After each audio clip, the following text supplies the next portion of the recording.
Middle east और मशरिक़ वस्ता में जिस तरह से कशीदगी बरकरार है, ऐसे में अब लगातार बातचीत का भी दौर चल रहा है। अरब ममालिक या मशरिक़ वस्ता के ममालिक ये चाहते हैं कि यह जंग ना हो तो बेहतर है, और दूसरी तरफ अमेरिका और इजराइल ने भी बातचीत की है। बेंयामिन नेतन्याहू और डोनाल्ड ट्रंप की भी बातचीत हुई है, और उसके बाद अमेरिका ने यह इशारा दिया है कि एक तरह से जंग ना हो तो बेहतर है। लेकिन फिर भी जिस तरह ईरान एक तरह से डटा हुआ है, ईरान असल में पूरी तैयारी के साथ है, और ईरान ये समझ रहा है कि चाहे अमेरिका हो या इजराइल, ये दुनिया की वो बदतरीन ताकतें हैं जिन पर भरोसा नहीं किया जा सकता है। ये वो मुल्क हैं जो वादा खिलाफी करते ही करते हैं, क्योंकि अमेरिका एक तरफ ये भी कह रहा है कि वो जंग नहीं चाहता है, और दूसरी तरफ ये भी बयान आता है कि उसका जो बहरी बेड़ा है वो पहुंच रहा है, जो जहाज है वो भी अब पहुंच रहा है मशरिक़ वस्ता, और अब्राहम लिंकन पहले से पहुंचा हुआ है, तैयारियां पूरी हैं। तो अमेरिका और इजराइल पर भरोसा नहीं किया जा सकता है। लेकिन दरअसल अमेरिका को एक बड़ा डर भी सता रहा है, और यह डर इस वजह से भी है कि अमेरिका दरअसल बहुत ज़्यादा अपने आप को महफूज महसूस नहीं कर रहा है।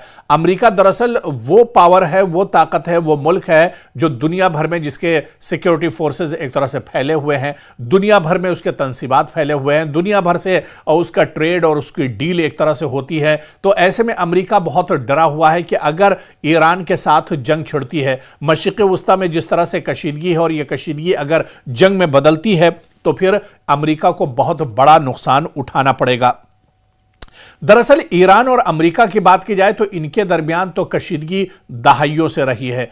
कई साल दरअसल गुजर गए, लेकिन यह कशीदगी एक तरह से कम नहीं हुई है। और ईरान को आप देखिए कि किस मजबूती के साथ जमीन पर टिका हुआ है, चाहे मुख्तलिफ सियासी, अस्करी, इक़्तिसादी और गैर रिवायती यानी हाइब्रिड वारफेयर जो अलग अलग महाज है, वहां पर अमेरिका एक तरह से घेरता रहा है। अमेरिका हमेशा एक तरह से आप ये कह लीजिए कि हमेशा ईरान को पिंजरे में अमेरिका ने बंद करके एक तरह से रखा है। यानी ईरान की हालत उस परिंदे की तरह से है जो एक पिंजरे के अंदर बंद करके रखा जाता है, और जिसके ऊपर बहुत सी तरह की पाबंदियां होती हैं। बिल्कुल उसी तरह की हालत ईरान की है।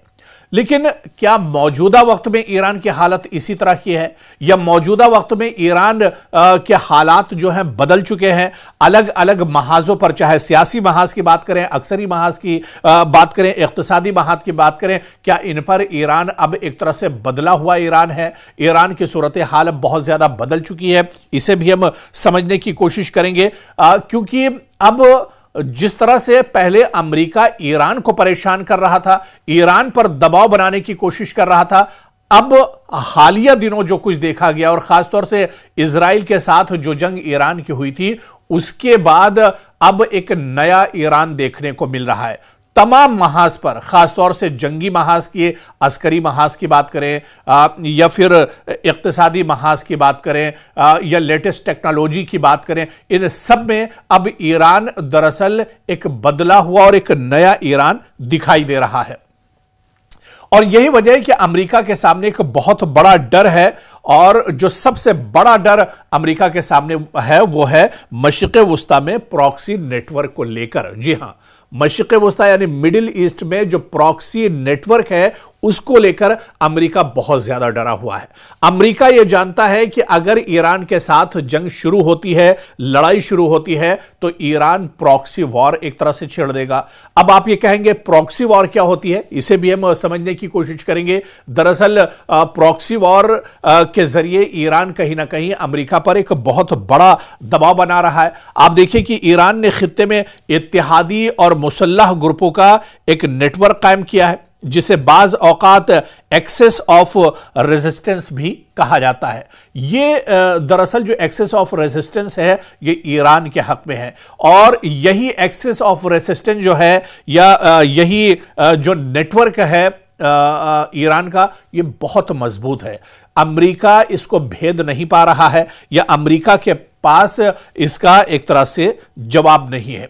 और इस एक्सेस ऑफ रेसिस्टेंस में, इस नेटवर्क में ईरान के साथी कौन कौन है, इनमें लबनान से हिजबुल्लाह है, गजा में अगर आप आ जाते हैं फिलिस्तीन में तो हमास है, इसी तरह से इराक में अगर आप आ जाते हैं तो पॉपुलर मोबिलाइजेशन फोर्सेस हैं जो एक तरह से ईरान के हक में खड़ी हैं।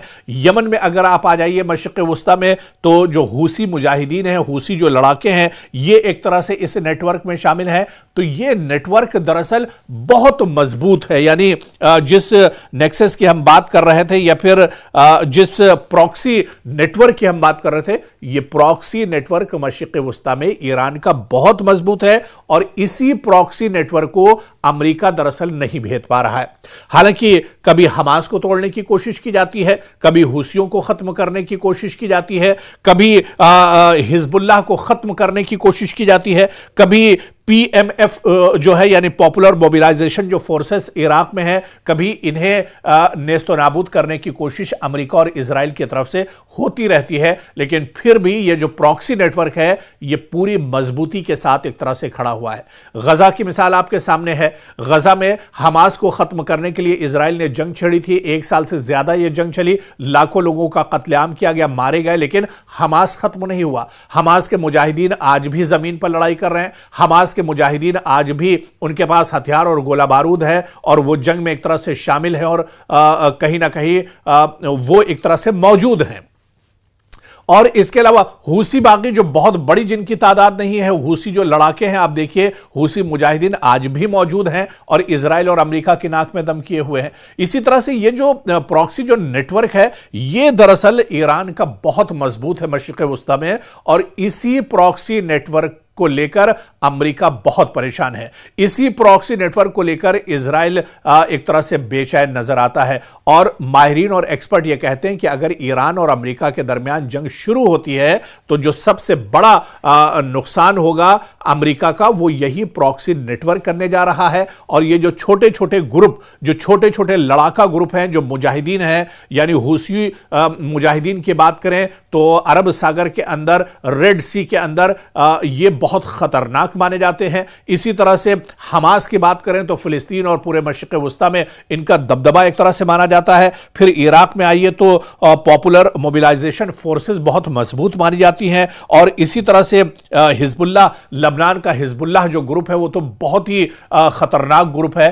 तो ऐसे में अमेरिका के सामने दरअसल चैलेंजेस बहुत हैं और इसी वजह से अमेरिका दरअसल आगे नहीं बढ़ पा रहा है, या अमेरिका यह फैसला नहीं ले पा रहा है कि मशरिक़ वुस्ता में वो कदम आगे बढ़ाए या फिर कदम पीछे खींचे।